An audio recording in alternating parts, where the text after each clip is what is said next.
জেলে পাঠিয়ে দিন না, আমি জেলে বসে আরো বেশি ভোট পাবো।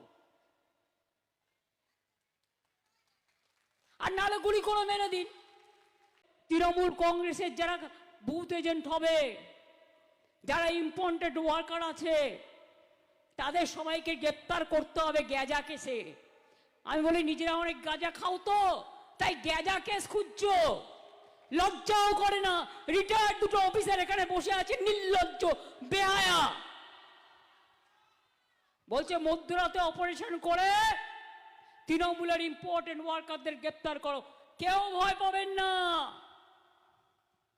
বলছে ভোটের দিন বিজেপির লোকেরা ইলেকশন কমিশনের লোক সেজে মনিটরিং সেলে বসে থাকবে। দালালগুলো, অপদার্থগুলো, অত্যাচারীগুলো, স্বৈরাচারীগুলো, ব্যভিচারীগুলো, ভ্রষ্টাচারীগুলো, যাদের নিজেদের চরিত্রের ঠিক নেই, তারা অন্যের কথা বলে। সারা পৃথিবীতে মানুষ জানে এদের কি চরিত্র, সারা দেশের মানুষ জানে এদের কি চরিত্র। এই করে ইলেকশনে দখল করবেন? তাহলে আমাকে জেলে পাঠিয়ে দিন না, আমি জেলে বসে আরো বেশি ভোট পাবো।